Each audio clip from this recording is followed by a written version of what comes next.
we take a very small break, but during that break, don't go too far because we will have two teams of dragon boaters out there on the course, battling it out on the Olympic Raceway, and they're going to entertain us and they're going to show us what a real enormous team sport dragon boating can be. I wonder how tightly they're actually going to enforce the whole 10-person gathering.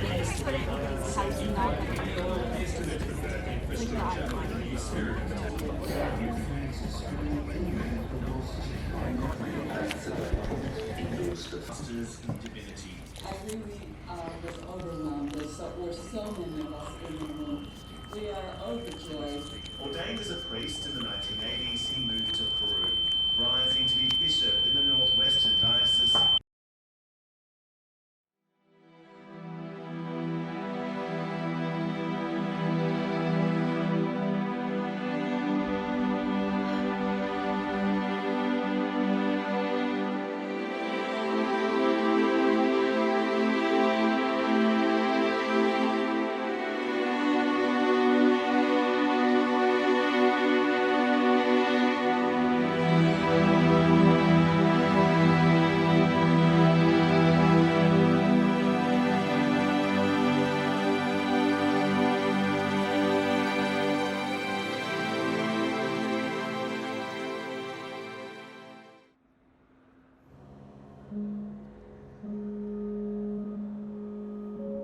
So we're not aware of the camera.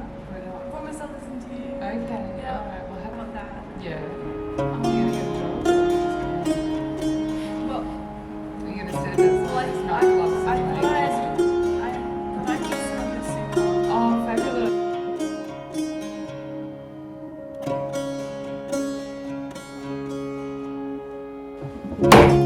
Mum's just outside.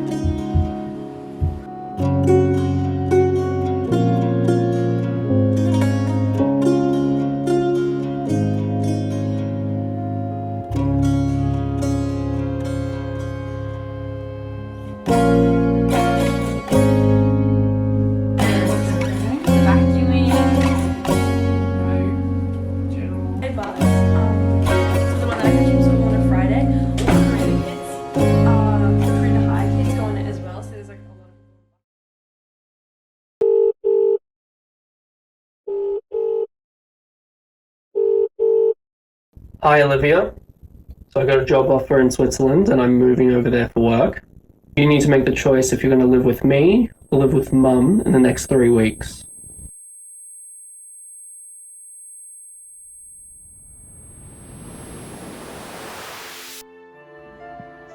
I'm sorry, Dad. I just feel like you don't love me. Well, you don't show it. Is all I know. And I had to decide, and it was really sudden, and so I'm gonna stay with Mum. I've decided I'm gonna stay with Mum. I'm sorry.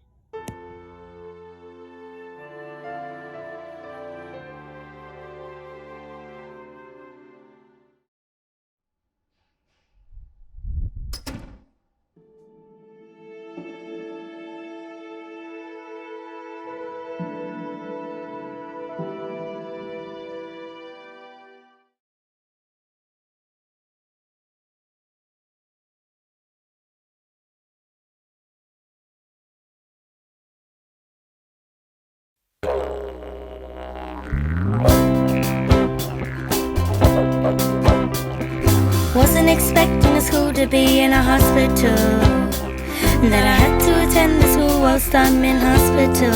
Yeah, the teachers at our school give us hope on making us feel comfortable. Being this crowded makes me feel safe.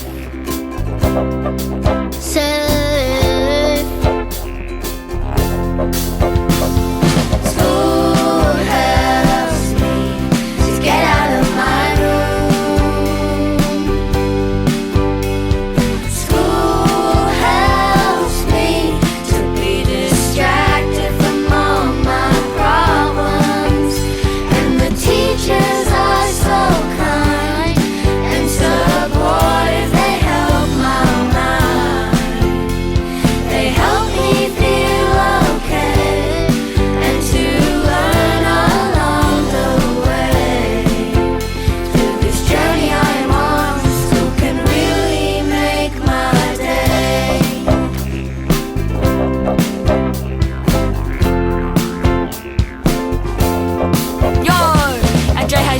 us, we're a tight-knit crew. Inclusive vibes, yeah, we're breaking through. Family vibes, health stuff, got our back. Teachers dropping knowledge, keeping us on track. A what we call roots, respect in the air, safe space for all, showing we care. Humour's the key, keeps the spirit alive. In this school of ours, watch us all thrive. School helps me to get out of my room. School helps me to be distracted from all my problems. And the teachers are so kind and supportive, they help my mind.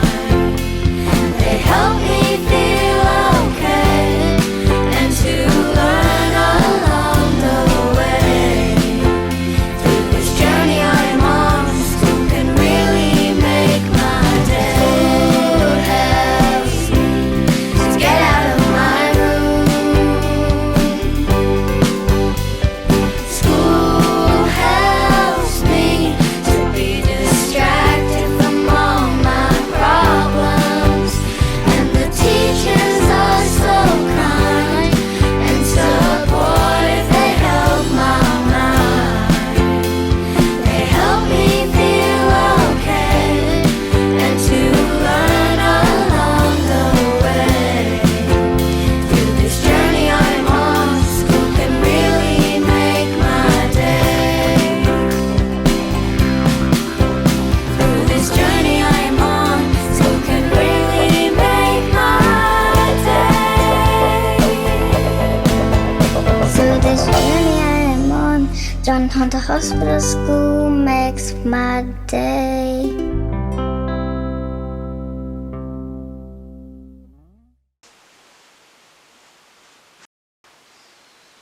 Rosa, come in, it's a long story.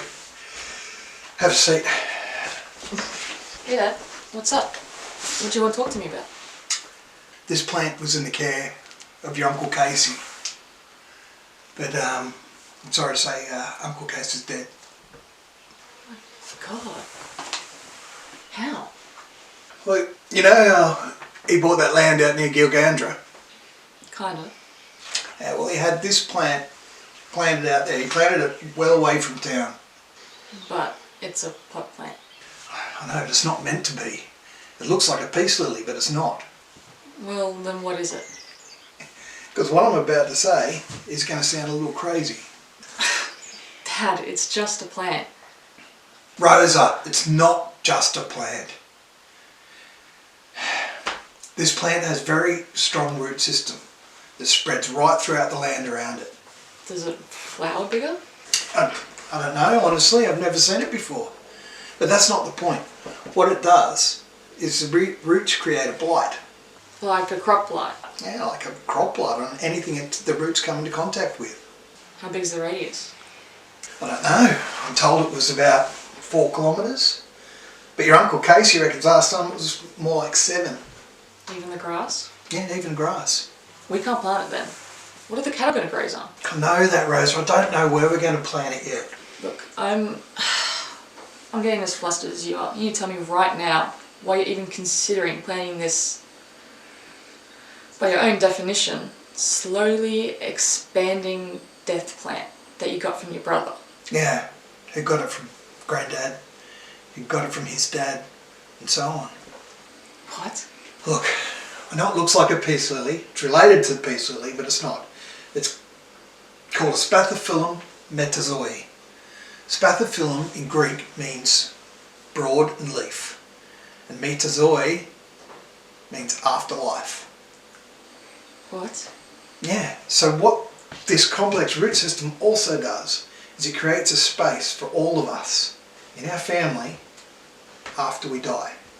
How the hell would you possibly know that? You've had the dreams. Dreams about your grandma, your grandpa, dreams about your mum. They're just dreams. Are they? Can it not just stay in the pot? No, can't stay on the ground for more than a week. Your Uncle Case obviously potted it up and had it sent to us. We've maybe got 3 or 4 more days before it withers up and dies. Okay, You cannot be seriously planning on planning this. We only barely made a profit on the last cattle sales. It's been passed down our family for generations. It's an affront to life. How could you be okay with this? It's what keeps our family with us. We keep our family with us, in our actions.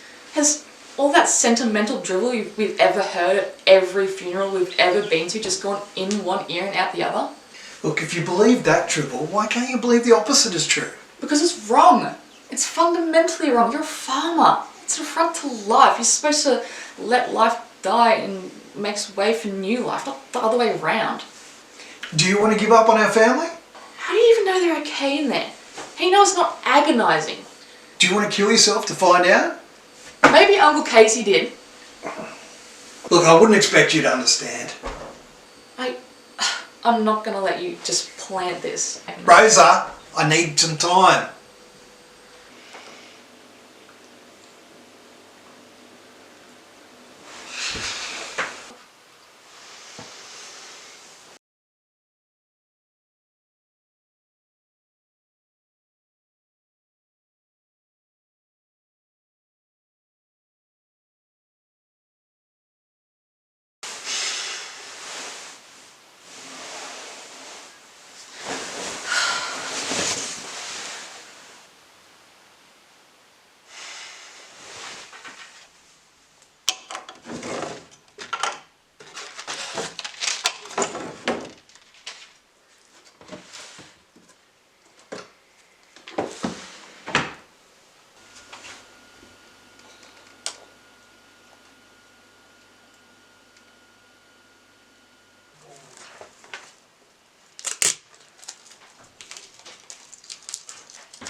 What score did you get? 99 out of 100. Why did you get the last one wrong? I don't know. Do better.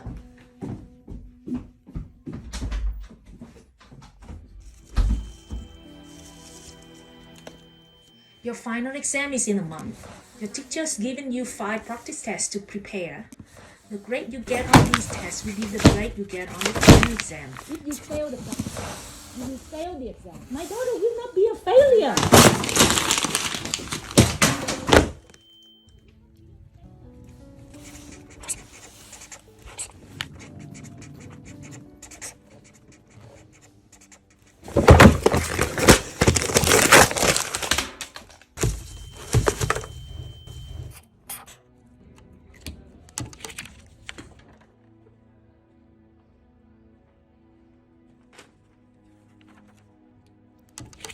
You get an A minus. It's still an A. No, an A become a B, then C.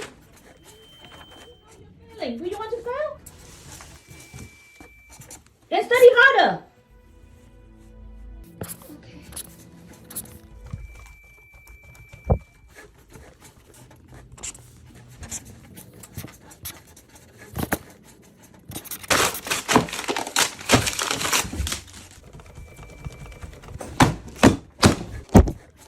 A B? Why did you get a B? I don't know. They were too hard. Get back to revising. If the questions are too hard, study until they are easy. B, get back to revising. Why did you get this question wrong? Study until they are easy. A C? A C plus? What did you do in your room?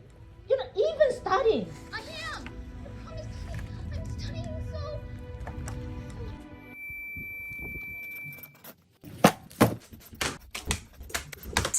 Again. Again. Again. Again.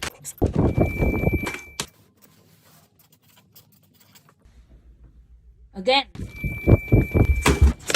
C minus? C minus? How dare you? You didn't study, did you? Lazy! You're not finished until you get 10 more public scores. Why do you look so tired? Why did you get this question wrong? Nothing.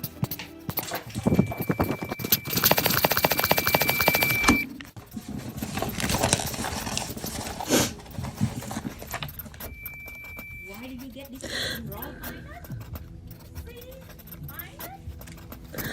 No, you're not done yet. Test results show you clearly didn't study hard enough. You're not going to bed until you get perfect scores. Then. You may begin. A B? You're not done yet. Why did you get a B? Test results show you clearly didn't study hard enough. You failed. Go back until you get perfect scores.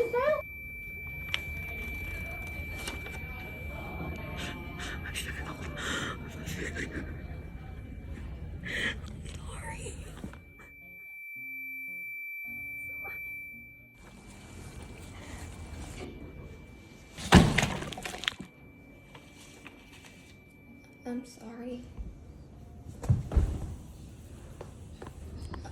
I'm really sorry. I thought if I push you harder, then you succeed because that's she told me. I'm sorry too.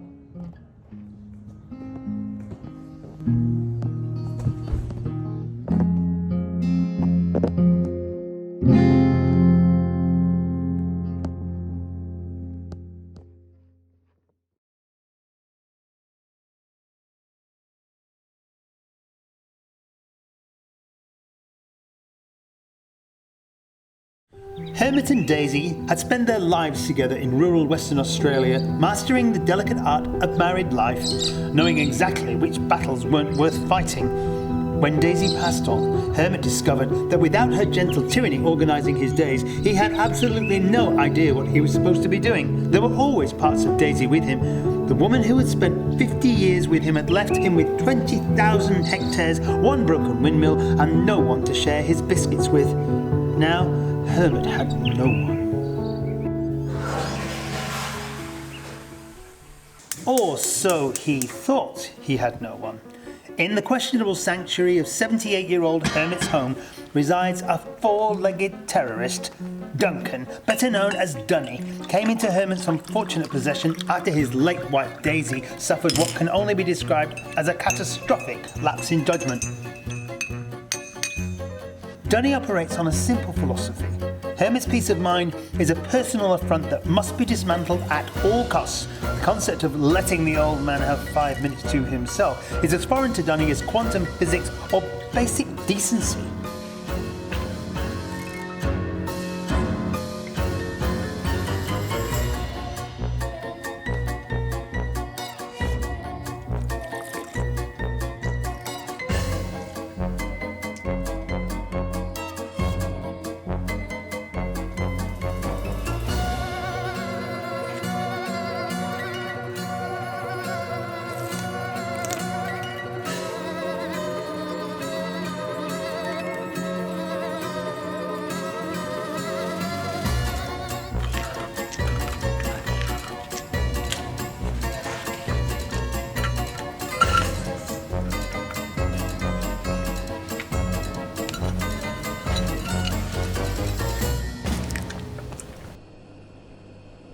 Hermit loved his daytime strolls, finding a rare peace in the simple rhythm of putting one foot in front of the other. Dunny's commitment to destroying such moments, however, was absolute.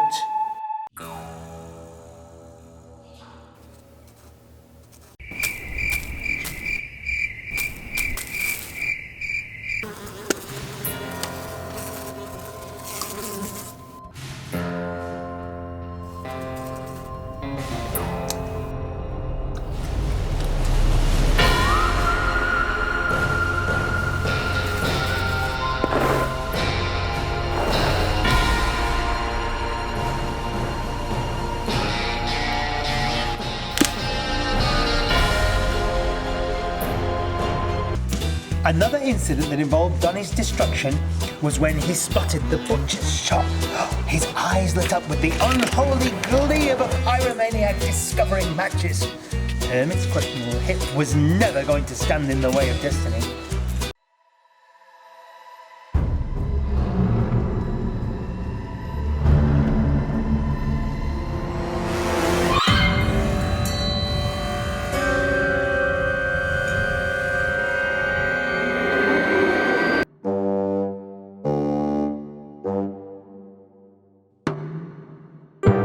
Hermit's face was redder than the blood-splattered kitchen.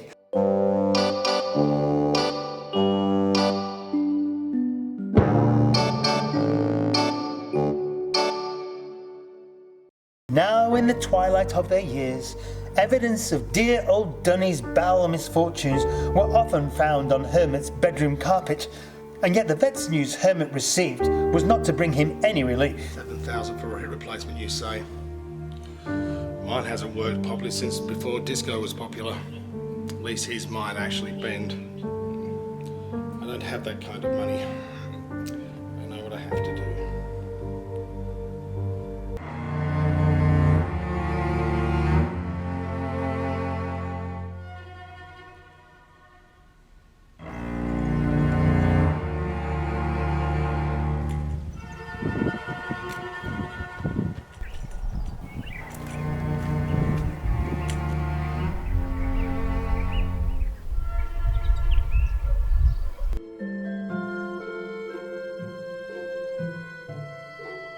And so the battle continues.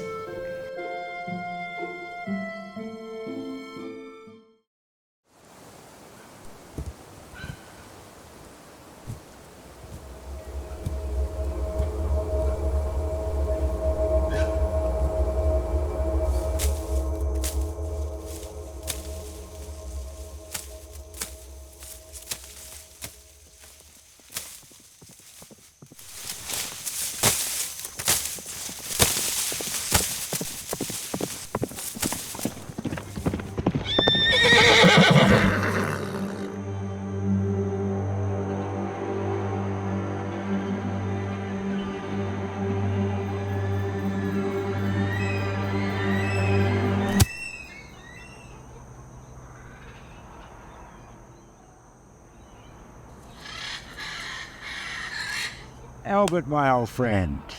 Robert? You know, I've always had respect for people like you, Albert. Honest, hard-working folk.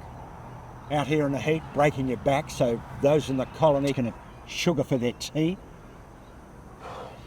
Christ, it's hot. Wouldn't mind stepping inside for a while. That's all right with you. After you.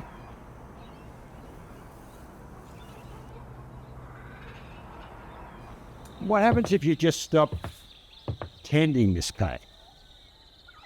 Just let it be. They grow wild. Exactly. They grow out of control. Spread where they shouldn't. Once they take root, hard to cut down. Speaking of which, I'm here about a couple of runaways. Runaways? Don't get many folk out this way. Are you aware of what they call me, Albert?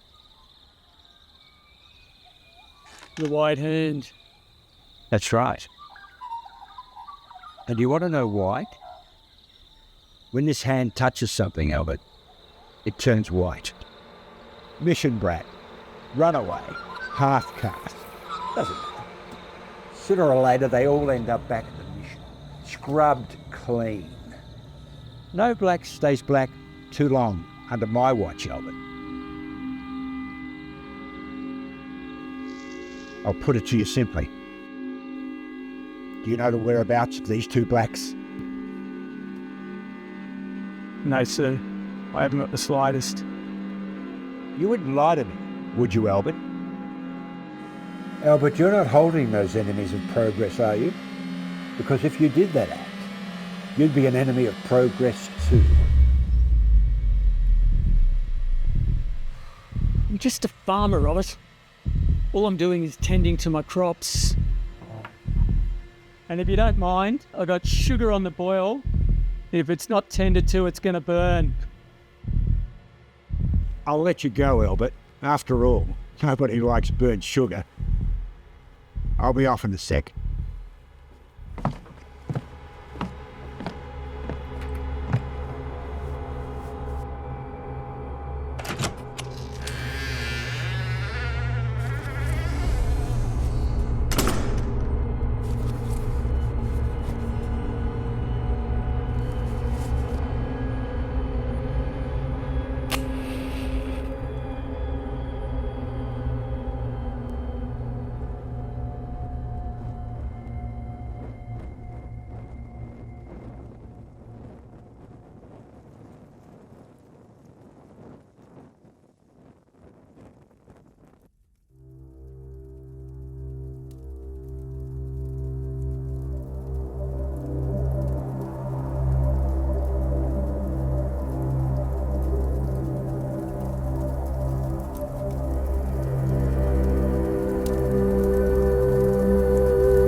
They used to grab him.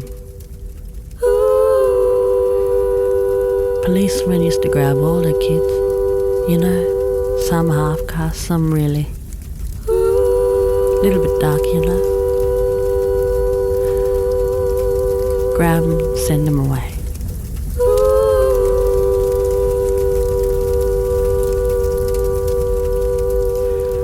They send them all away.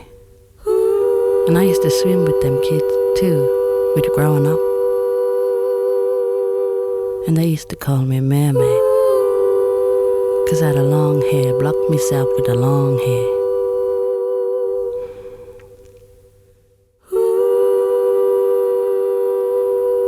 Yeah, mothers and grandma, everyone crying, falling down, you know, for the kids. Like, policemen take him away.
Ooh, child, listen.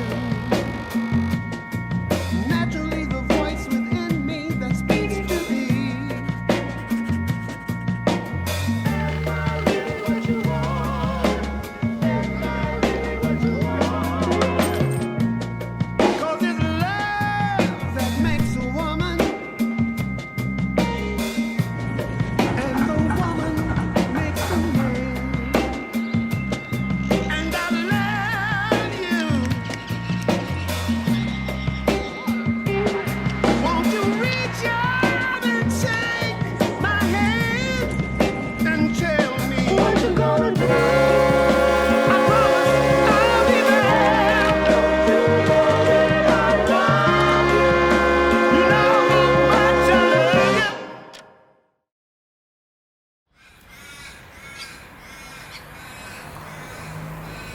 Good morning or a good afternoon, a greeting can make a difference to somebody.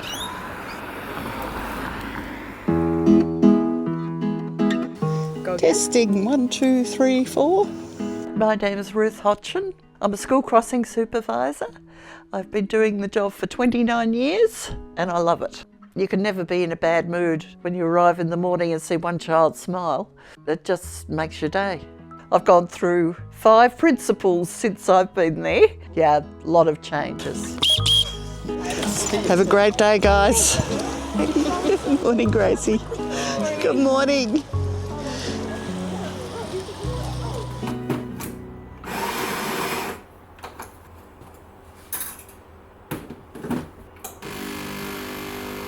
There's only 5 of us left working for the council. Everyone else works for the contractor.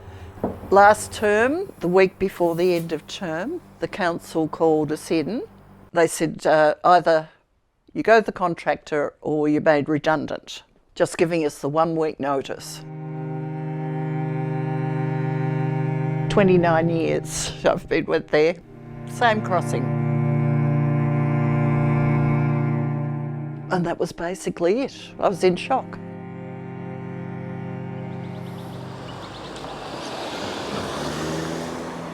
I knew what my decision would be, and I said, I'm not going to the contractor. I've heard terrible things. And the support from the community was beyond what I had imagined. I mentioned it to a couple of the parents, and immediately parents got onto the council. Our local member, Matt Freegan, got involved. Ruth's been there, as I said, nearly 30 years. She's much loved. He said, I'm calling it Ruthgate.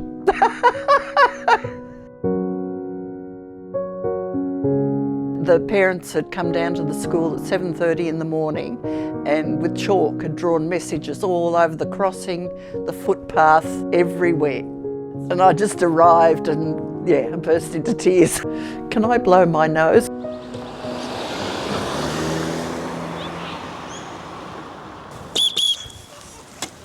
See you tomorrow. Bye. Yeah, have a good day. Thank you. The sunshine's lovely, isn't it? It is glorious. Good to see. Bye. There's times when you go out of your way, like some years ago, a child had wanted to walk to school. The parent said to me, I don't know what to do, I'm worried about it. And I said, well, drop them round the corner and let them walk up the hill. As long as they're coming with me, you know they'll be safe. So she did that, and I'd give her a thumbs up to say they'd arrive safe and sound. Things like that. You won't get, I don't think, with a contract person. All right, come on. Go on, Patrick. Basically, what happened in the end? The council agreed to another term so that we did have time to say goodbye if we were leaving. I want all the children to have a lollipop on Friday. So I bought more than 200, plus the teachers. Tomorrow it's my last day on the crossing after 29 years. This morning, one of the parents said to me, her youngest, Sophie, who's in prep, she was asking me this morning about you, and I told her that this was your last week. And Sophie is really shy. I find it hard to get a smile out of her, much less a greeting. And she burst into tears. I'll miss the kids. Oh, thank you, Sophie. Mwah. I still don't get a smile. Good morning.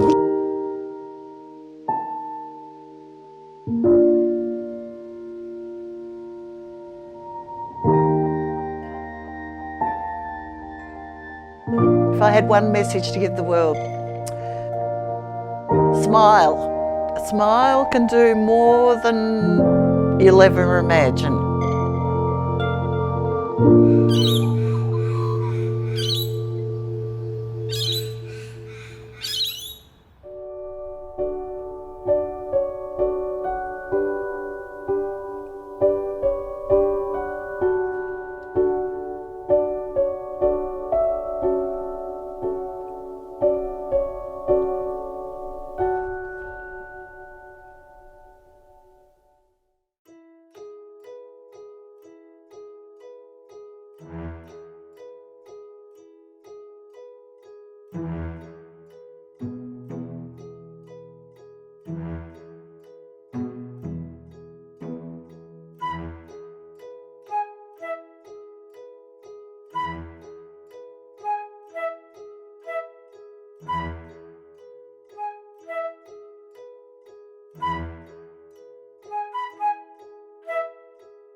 The weak breeze whispers nothing. The water screams sublime. Her feet shift, teeter-totter. Deep breath, stand back. It's time.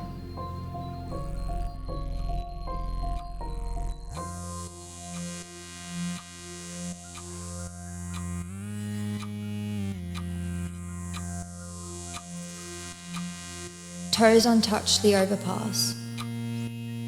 Soon, she's waterbound.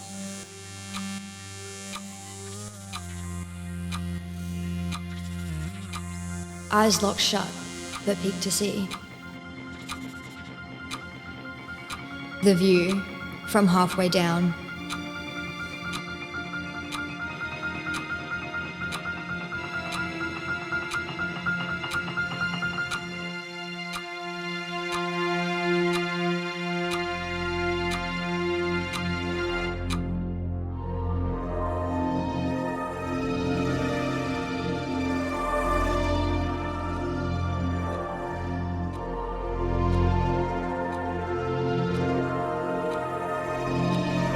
A little wind, a summer sun, a river rich and regal, a flood of fond endorphins brings a calm that knows no equal.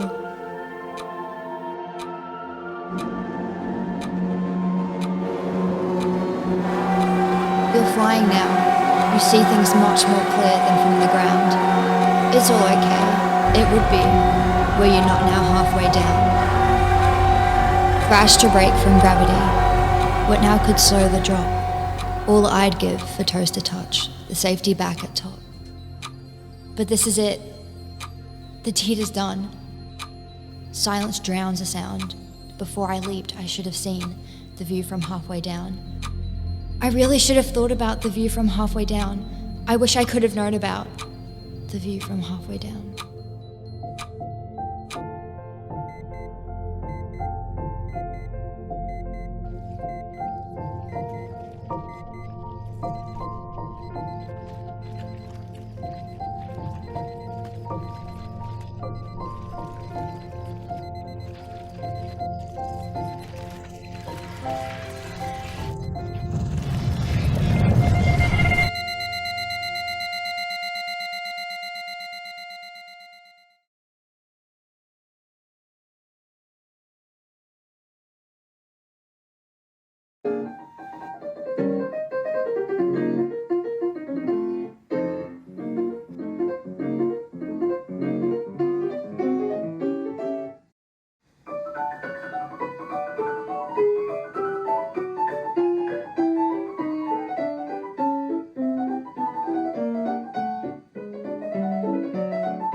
lavender seeds.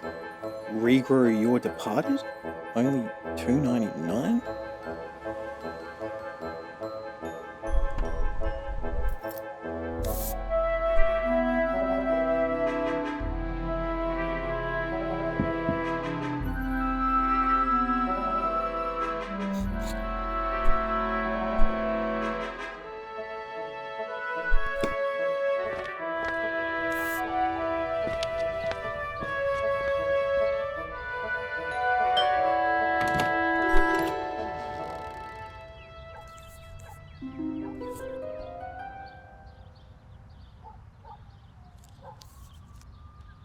Congratulations on your recent purchase. With these simple steps, you'll be reunited with your dearly departed in no time. Step 1. Plant directly above the departed's eternal resting place in loose, well-watered soil.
Thirsty?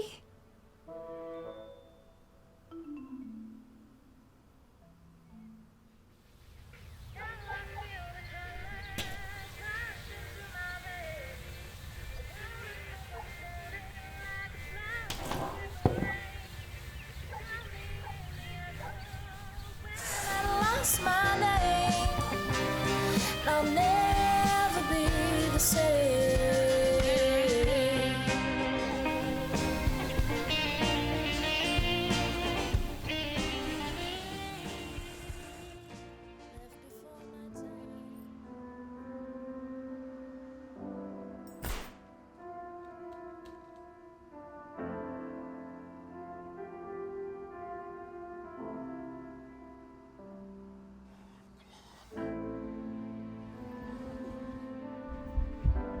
Step 2.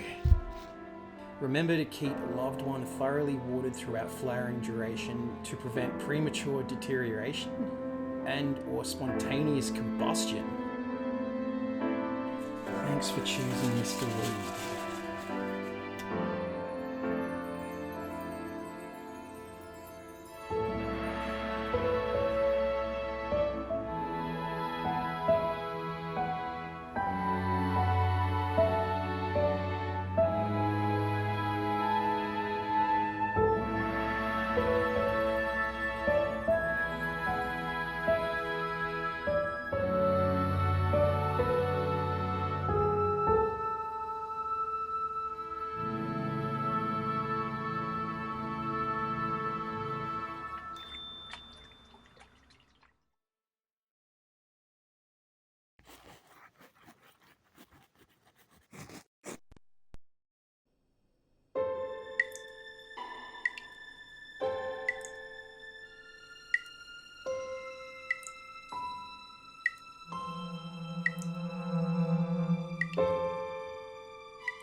Morning, Mum. What sort of tea would you like today? Could I have some Earl Grey? It's always been my favourite. I think I went and bought some last week. Wait, who are you again? I'm Alice, Mum. Your daughter. No, I don't think so. My Alice is a little girl.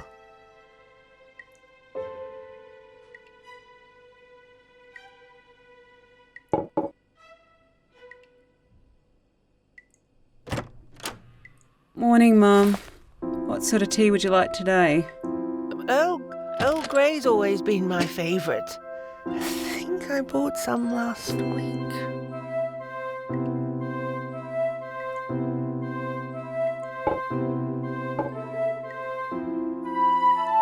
Mum, look what I found.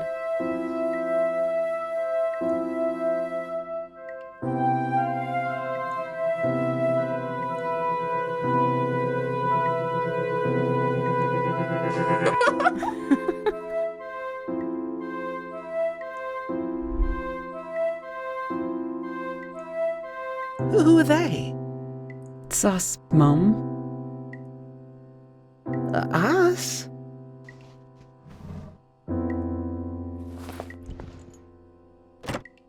I'll be back. I just need to get some medicine. Mum?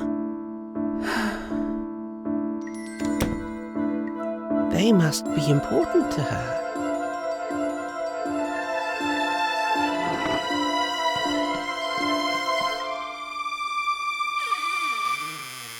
Mum?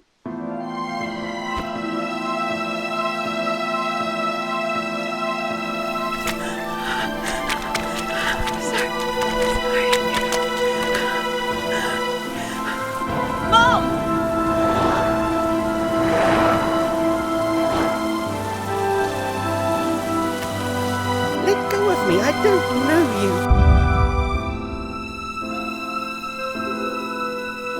You're looking for them? They're important to her. Well, come on. I know where they are.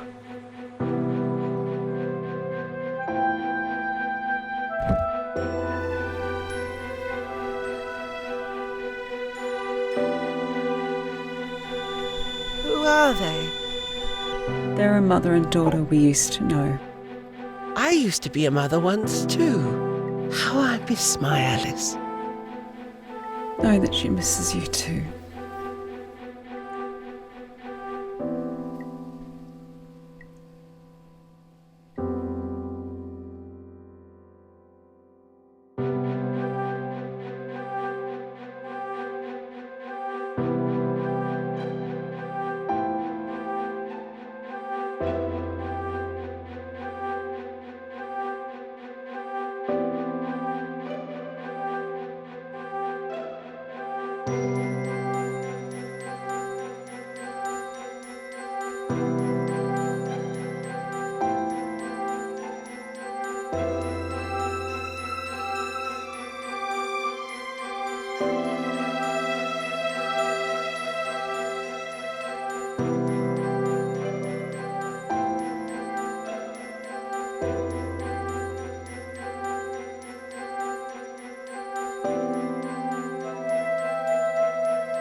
This is Bill.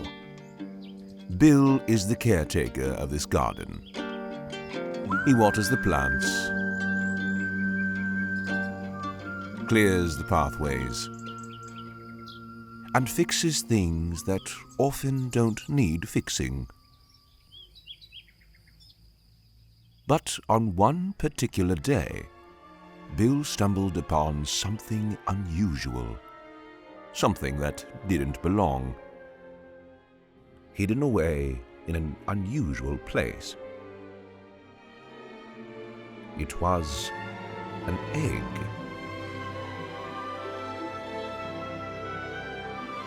This egg felt different, special, and Bill wondered, what would this egg be when it finally hatched? To Bill, it was more than an egg. To everyone else, only a shell. Bill wanted them to see it the way he did.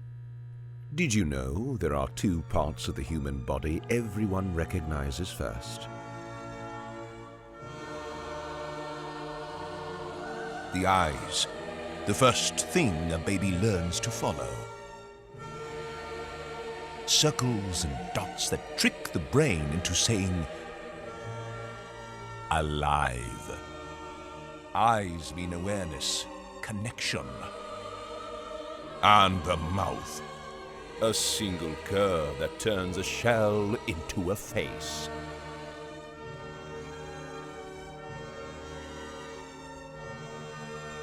And so, at last, Bill gave his egg a face. A face that could finally look back at him.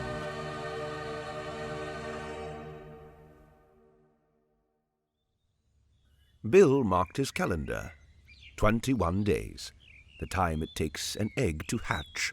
Now to you, I'm sure this all seems absurd, and many others in the garden would agree.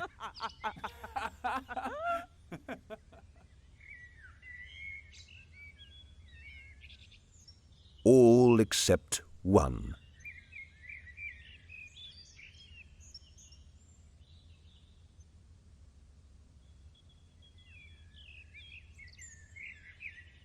And she brought a gift, stitching tiny accessories for Bill's egg. First, she stitched a cradle for the egg.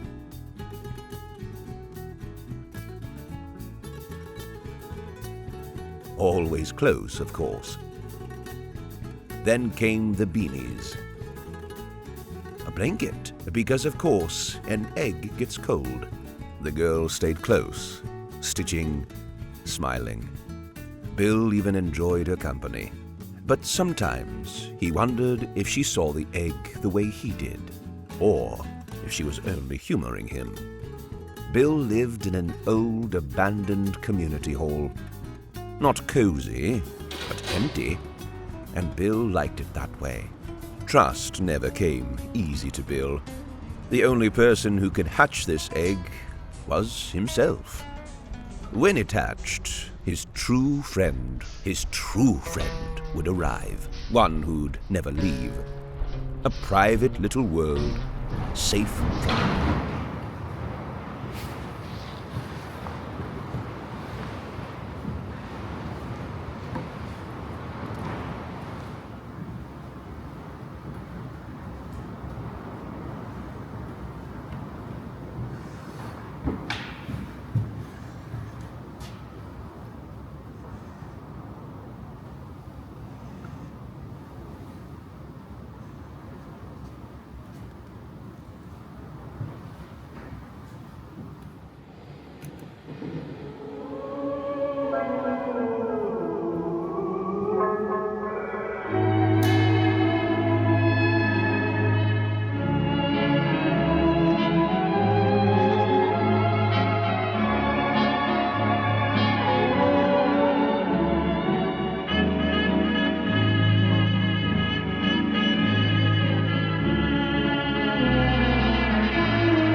And this is where we leave Bill.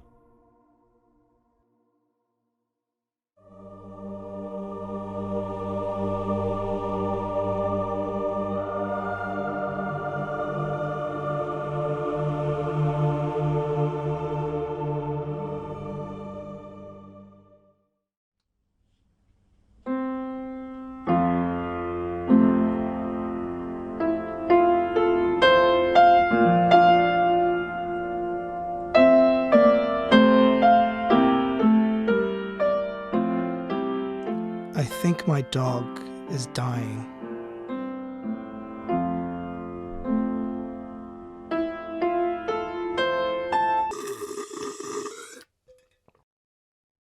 He won't eat.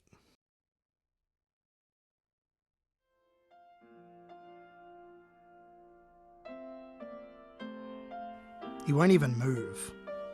He just sighs constantly. He stares into the nothing, like he's seeing a ghost, like he's having war flashbacks.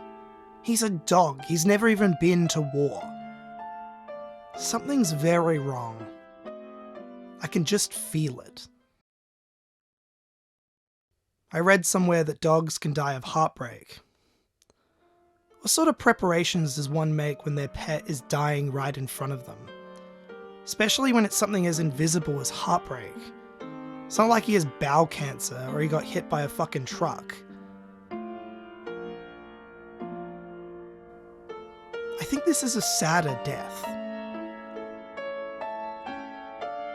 I spoke to the vet today. I described his symptoms and everything.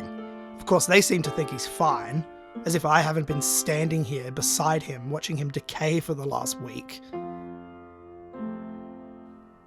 What a fucking moron. Oh. He misses her.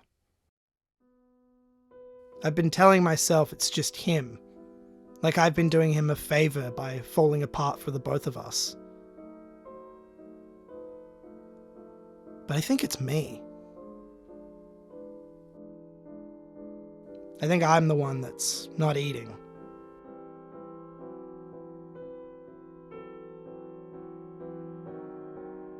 Not moving.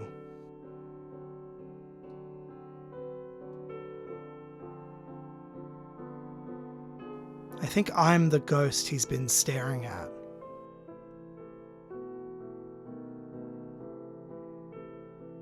We both miss her.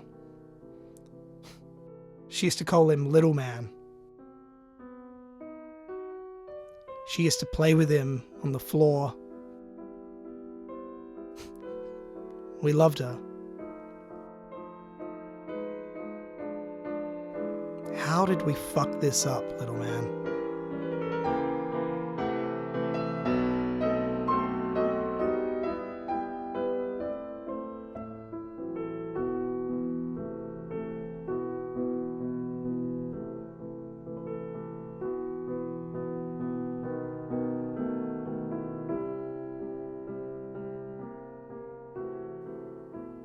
He's not dying, or at least not as rapidly as I thought. I guess I'm not dying either, or at least not as quickly as I thought I was. As it turns out, he had worms. I think he ate some weird shit the last time we went for a walk. I, on the other hand, I did not eat any weird shit the last time we went for a walk. So I am still completely fucked. But we're going on a walk. Maybe that's all we can do. Heartbreak doesn't go away all at once. It's much slower than that. It's funny, it's kind of like a walk. Step by step, one foot in front of the other. A paw beside a human foot.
with the water,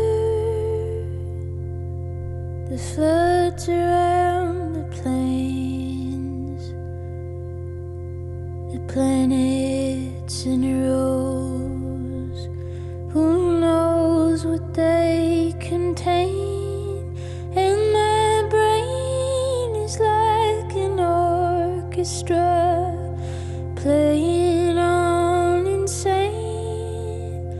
Will you love me like you loved me in the January rain?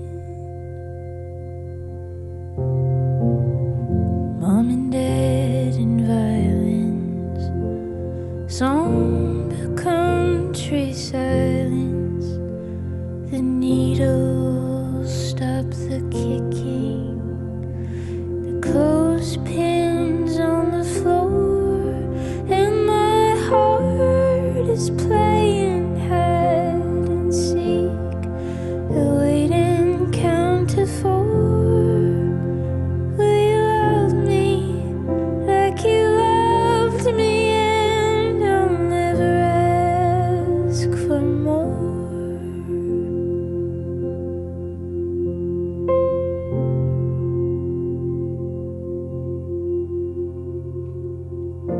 What did you tell me, Mary, when you were there, so sweet and very full of field and stars you carried all of time?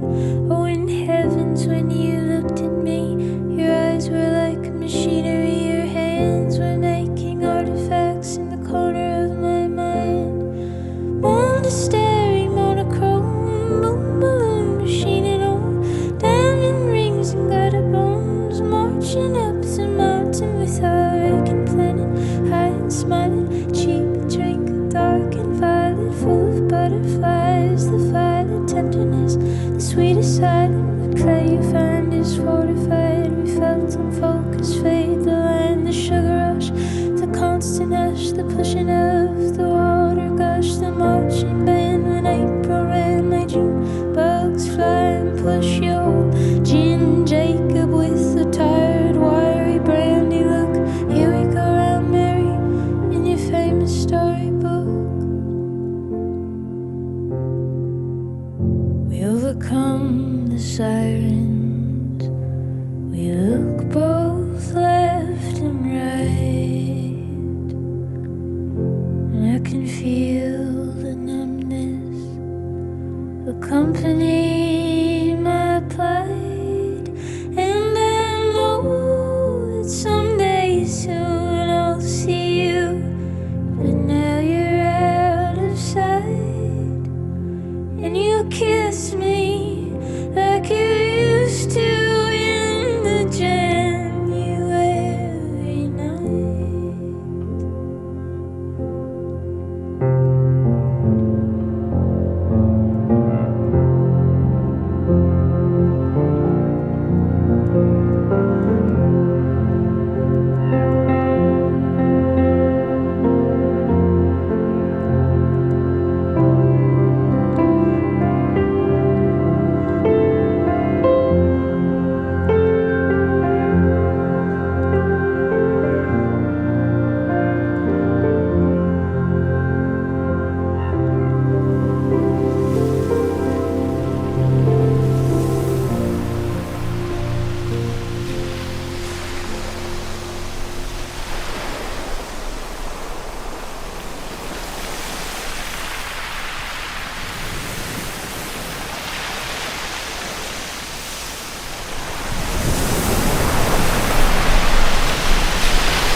What did you tell me, Mary, when you were there, so sweet and very full of field and stars you carried all of time? Oh, in heavens, when you looked at me, your eyes were like machinery, your hands were making artifacts in the corner of my mind. Monastery, monochrome, boom, balloon, machine and all, diamond rings and gutter bones, marching up the mountain with our aching planet, high and smiling, cheap drink, dark and fire.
I'd like to acknowledge the traditional Wanneroo custodians of the land we live on.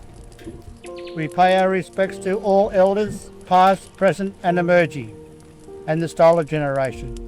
I'm up here at the Muswellbrook Common with the Wanneroo Land Council and the Muswellbrook Shire Council. I'm doing a cultural burn to try and get this land back to where it was 100 years ago, you know. You know, these areas are really important. They hold a lot of our cultural heritage. You know, it's only fit that we carry on and keep that place a good place for people to come, for animals to come. Basically, the significance around cultural fire is because it was a land management practice that is thousands and thousands of years old, and the reason that our people did this, it clears the landscape of vegetation that maybe wants to choke out the ecosystem. But what the cultural burn does is it regenerates those beautiful native grasses and shoots and things for the animals. It also brings up lots of bush tuckers and things like that. So a lot of our native species and our bush tucker needs good fire to regenerate, and we'd move through the landscape basically, burning with the seasons depending on the location, travel somewhere else and then come back because we knew that that fire would have reset the food for us, so we knew that there was food available. So this area here we've just burnt through, you can see the fire's just moving out. You can see that most of the ash is black. You've got little bits of white, but most of the ash is black. That tells me that's an indicator that the fire isn't too hot. White ash is always an indicator that the fire is getting hot. You can feel the soils, that's still cold. You can still form that into a little ball, which holds its moisture. So that always teaches us too that the fire that's gone through hasn't done any damage to the soils. When you return the right fire to country and you get the timing right, that's the magic. That's what ensures what grows back is the right thing. Yeah, the common up here is really culturally significant to the local people because Aboriginal families actually used to live up here and they'd harvest food, and this wasn't so long ago. This was sort of only going back, you know, within the last 50 years. And it was handed back to the Aboriginal community with the Wanneroo Lauk. So hopefully moving forward we can actually get community back out here and really being invested in it, because it's such a special place, and it's not just culturally speaking, the landscape itself, it's just gorgeous, and there's a lot of good significant plants as well as you know, culturally significant meanings up here as well for the people. So Years ago, people disrespected this land. They used to come up here riding their bikes around, chopping trees down for firewood, throwing out rubbish. But they sort of didn't really know that this was sort of Aboriginal land, you know. And now it's back to the Wanneroo Land Council. You know, the Wanneroo Land Council is going to regenerate it, you know, revive it up and make it look awesome like it did 100 years ago, you know. It's back to natural. In places like the Common and other culturally significant places for Aboriginal people, that's like our church. That's why Aboriginal people feel very strongly about land clearing and destruction of our sites. You'd never see anyone go and bulldoze a church down or a mosque, you know, and that's the intangible part about our culture. Is this is our religion and this is our place of practice and where we come to seek that connection with our spirits and our ancestors. To start looking at country and our sites as our place of religion, maybe that's a way that we sort of show the importance of these places and how we have to protect them, and the destruction. It causes so much trauma within Aboriginal people, which we're already living with from colonisation.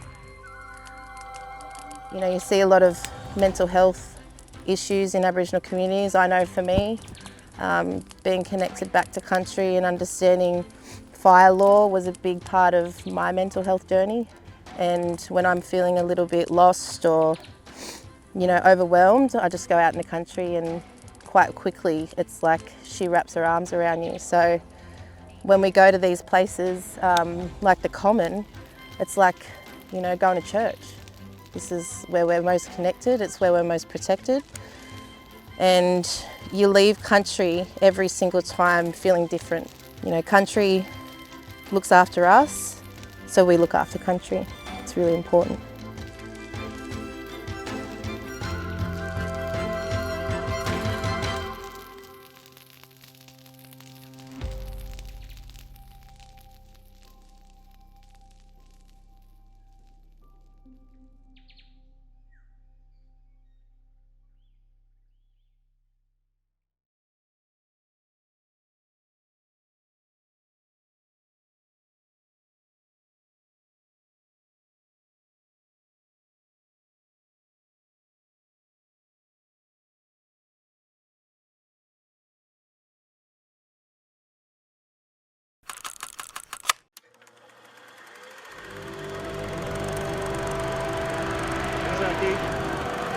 How you doing, bud?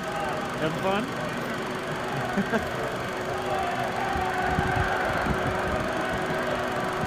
All right. Is that fun?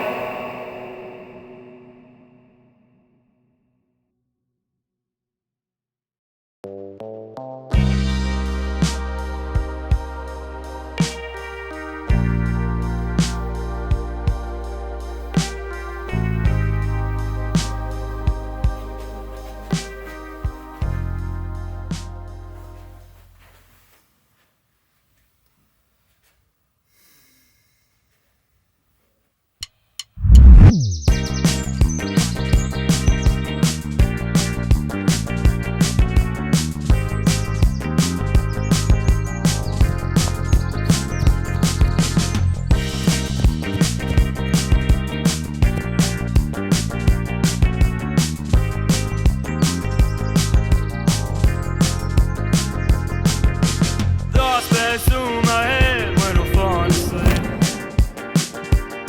Of what lies in front of me, I don't know quite yet. Am I running out of space in this story? Or has the book just started? Skip to the second page.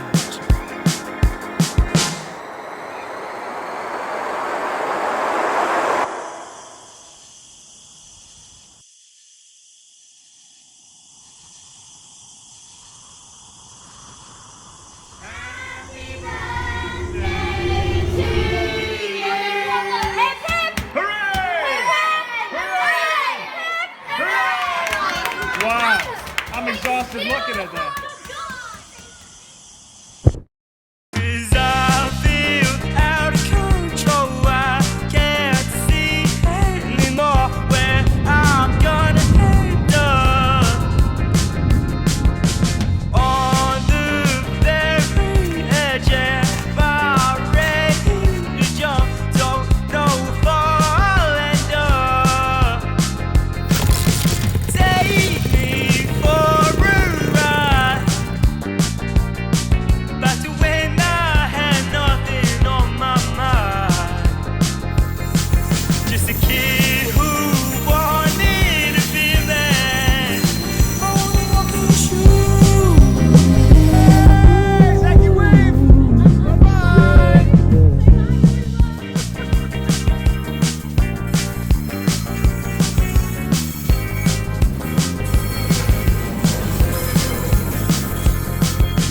Fear rises in my chest like you can't believe. Questions circling like a storm I haven't met.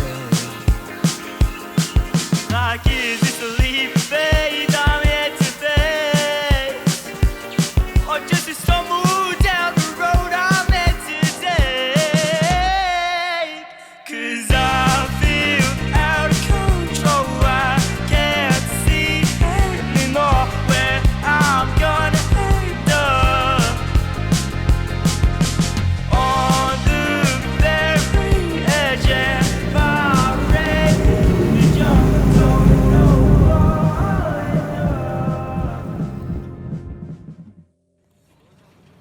Ready, Zachy? Mimi, stand up. We're gonna go. Here we go. You'll feel better standing up, Mimi. Zach. Here we go.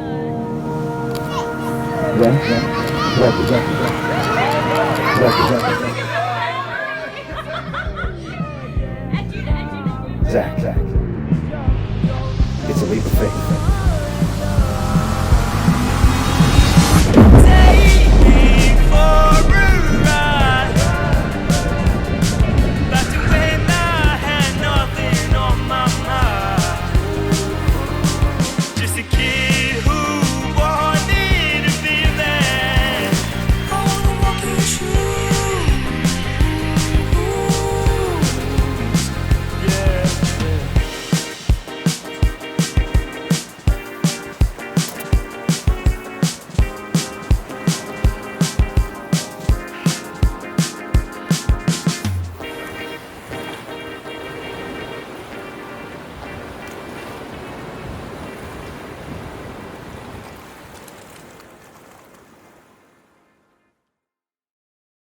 he said yes. Do you want to go on the big ship? Yes. Do you want to go?